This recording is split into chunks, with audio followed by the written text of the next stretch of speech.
안녕하세요. My name is Matthew McLean. I'm the creative lead at Frieze Studios and the editor of Frieze Week magazine. Welcome to Art Live and welcome to Seoul, where Frieze's first ever art fair in Asia, Frieze Seoul, is about to open. We're going to head to the fair in a bit, find out what's happening this week and talk about what makes Seoul such an amazing city. But I wanted first to say what an exciting time it is to be here. In the last few decades, we've seen, in parallel with the so-called Korean wave, Hallyu, in which Korean culture from music, entertainment, food, skincare, come increasingly to global attention. In parallel, the international art world has been increasingly turning its eyes towards Korea and towards Seoul, where they've been drawn by a rich and thriving legacy of contemporary art, a growing collector base, and an amazing array of museums and institutions. One thing we've noticed particularly in recent years is international galleries opening their own spaces here in the city. So in the last few years we've seen galleries like Pace, Tadeusz Ropak, Lehman Morpin, Gladstone. Esther Schipper just opened a space this week, which is increasingly putting Seoul on the international map of the art circuit. So we're here on Apgujeong-ro in the Cheongdam district. Just a few decades ago, this was farmland and quite neglected. As you can see now, it's a centre of commerce, and particularly for luxury brands. And it's amazing here that even something like a store becomes an architectural event. So behind me is the Dior, which is an award-winning design by the French architect Christian de Port-Zamparc. The Burberry flagship is owned by Korean architects Dong-il, and Frank Gehry created the Louis Vuitton store just a bit behind me. So as we're walking around, Seoul feels like a very modern city, sometimes even futuristic. But there are these moments when the contemporary and the past exist sort of cheek by jowl. This is one of them here in Gangnam. So over here is COEX, the Convention and Exhibition Center, where Frieze Seoul is happening. Whereas over here is the Bongeunsa temple, which was founded over 1,200 years ago. Part of the structures were rebuilt in the 15th century when the foundation had a revival. It survived a major fire in 1939 and the Korean War, so it's a real trove of history. So Gangnam translates as south of the river. That contrasts it to Gangbuk, north of the river, which is historically the downtown, the center of Seoul. Gangnam today is really the product of major recent redevelopment. It's one of the most prestigious and expensive addresses in not just Seoul, but all of Korea. Some of Seoul's most expensive neighborhoods are all really in this area. And internationally, it's become kind of a byword for glamour and glitz, not least thanks to the song Gangnam Style by Psy, which was released 10 years ago and is memorialized by the statue behind me. It's the first video to ever reach 1 billion views on YouTube. One of the reasons that Gangnam has this reputation today, part of its prestige, is its association with K-pop and the entertainment industry. A lot of the big entertainment firms here in Seoul have their offices nearby. And it's interesting that some of the new generation of K-pop stars are really helping to support the art market here in Korea. So somebody like RM from BTS is a passionate art collector, so is the rapper G-Dragon. People often come to this part of Gangnam hoping to catch sight of their favorite K-pop star. So who knows if we'll see them at Frieze Seoul. So we're here on the third floor of COEX. As you can see behind me is the entrance to the first ever Frieze Seoul, which started welcoming its first VIP visitors about 30 minutes ago. The whole of COEX, which is 154,000 square meters, is really alive with activity today, not least because underneath Frieze, on the floor below, it's the opening of KIAF, the Korean International Art Fair, which is run by the Galleries Association of Korea. And this year, Frieze and KIAF are sort of running in parallel and also in a loose partnership to encourage synergy and exchange between the two.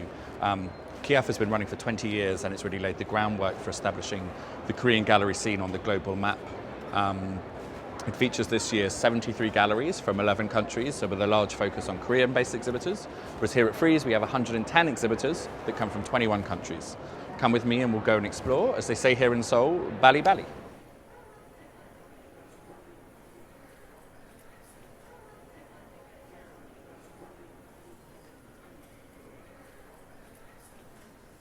Hyejung Jang, thank you very much for speaking to me today. No problem. Congratulations on the selection. Can you tell me please about Focus Asia and what it hopes to achieve?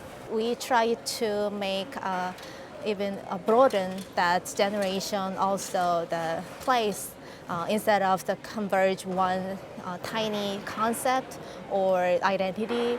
So it would be really important for us to make them understand, the viewer understand how we define Asia, because it's especially the first year of Frieze Seoul in this section.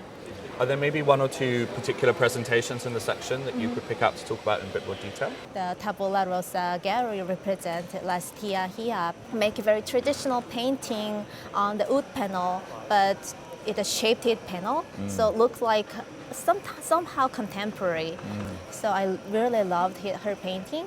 And another artist I'm really big fan of is Hyejung Jang, represented by P21 Seoul. Her mixed media installation, including video and sculpture, she kind of make fun of the elder generation's culture, but at the same time, she also admired those kind of tricky or conflicts, the moment that younger and older generation we have all together in this society. So I really enjoyed those two artists. It's interesting to compare because they're almost both in a way, even though their artwork looks very different, both sort of reflecting the development of the times that they're living through. So one thing noticing this year is the strange preponderance of kinetic, let's say moving sculptures here at the fair. There's an extraordinary transparent perspex clock that sort of moves backwards in this chaotic way by Filippo Pereno at the stand of Esther Schipper. We saw Signor Rue's extraordinary moving installation at P21 in the focus section. And then this is one of the fair's showstoppers behind me. It's a unique work by the Swiss sculptor Fischer. This piece was actually recently on show in New York in a public garden in a show created by Lola Kramer. The piece is called Chalk and Cheese, which is a term referring to the idea of contrast or struggle or two opposites kind of rubbing against each other. Fischer has used masks and wigs, so each figure in this struggle is the same. So it kind of speaks to almost a sort of strange internal struggle, perhaps the struggle of the artist. Apparently this scene is a direct reference to the film Night of the Living Dead. And it's interesting, there's so much horror movies coming out at the moment, have a new place in the culture, this idea of sort of body horror, elevated horror. So it's interesting, it strikes this kind of turn in which we're all thinking about our bodies and what happened to them. Yes, it's interesting you say that about the audience being very informed, almost academic. Somebody was saying, an artist was saying to me today, in the museums here in Seoul, young people really will read every wall text. They take up the audio guide, they download the QR code in a way that they don't see in cities in Europe, in North America. Like there is a real respect for and hunger for kind of real knowledge, which I think is very admirable. Yes. And we also have very nice like private collectors and museum and collections, foundations, and they all support the Korean art scene a lot. And it actually brings more and more interest in the character on this like art market. And like prominent celebrity like RM of BTS is a really big supporter for Korean art. And he actually brings more energy and synergy, to support the Korean art and then collecting culture here. It really changed a lot. So we're so happy and grateful to have more interest from many different generations and clientele. So. Does RM collect artists who you represent? Yeah, many of them. Yeah, he's a big supporter for Korean art particularly. So this is Hyejung Yang's Sonic closed shore. It's from the Haegyo's like Sonic sculpture series, and it actually has its bells, and it brings like combining physicality, tangibility, and you can like move it around with the sound. Should we go to go? Yes. No way. There you go. Today we're dancing. Welcome to Korea. Thank you so much.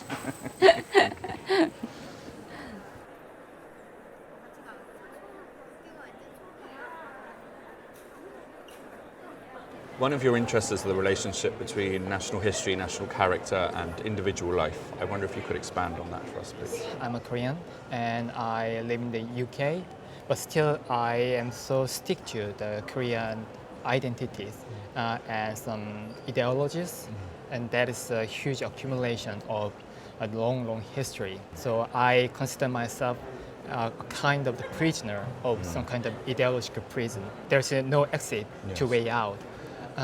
Likewise, in my painting, all of the objects are loitering around the whole spaces.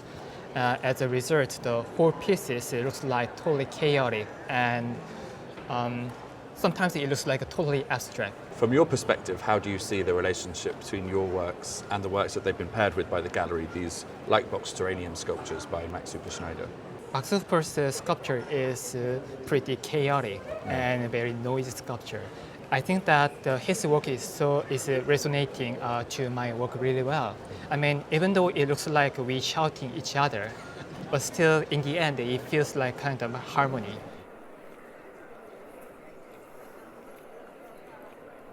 So there's the Korean term Aegyo, which refers to a kind of cute behavior, cutesiness. So you'll see often a lot of K-pop stars will make gestures like this, or this is the new one now. So I think you can see traces of this cutesiness in several of the presentations in the fair. I think you can see them in this strange carrot figure that appears in the work of the half-Korean, New York-based artist Heinz Ko. You can see at Anton Kern Gallery, a recent signing. She's a recent signing to his roster. I think you can definitely see it in the solo presentation of works by the Japanese-born, Irish-based artist Atushi Kaga, which Mother's Tank Station and Manu Kubota have shared a stand to dedicate to their work. And you can also see it in the work behind me, which is a recent painting by Andrew Sim. Andrew is a Glasgow-based artist. They're showing with the Glasgow-based gallery, the Modern Institute, who've started representing them very recently. And in Andrew's work, they depict in this sort of cartoonish, soft way, figures of fear, figures of unease, figures from mythology, yetis. These are werewolves. You can see them responding to being treated with this kind of fear or loathing, reflecting back some of that vulnerability, but also a little bit of the resistance. And for Andrew, it's a way of sort of channeling the queer or the trans experience, but also people who are kind of maybe demonized or treated as monsters in a way by the rest of society, but also helping them to sort of stare back at that society. So I think in a way all of these artists are using the cute, but not in a very straightforward way of just sort of reveling in cutesiness or childishness, but using it to kind of probe these deeper and thornier issues.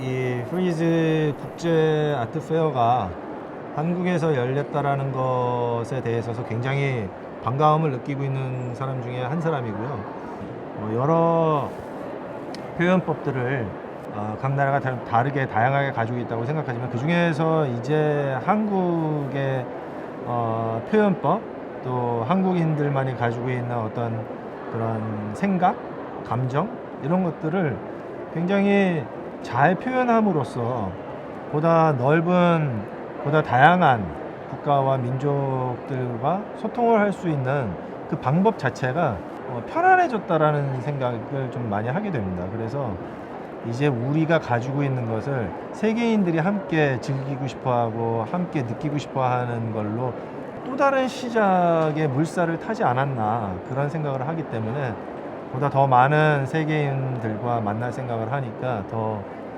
흥분되고 또 기대감이 더 차오르고 그러고 있습니다.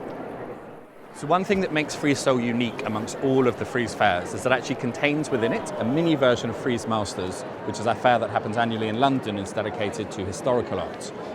Where I'm standing here now in Hall D sort of bridges therefore between history and the present. And it means just by turning my head, I can take in this whole kind of spectrum of art from a 1500-year-old head of a Buddha from northern China that's at active revolt there, a great artist of tomorrow, Izzy Wood, who's showing at Michael Werner over here. Behind me I can see an established master of today, Georg Baselitz is today's Ropak.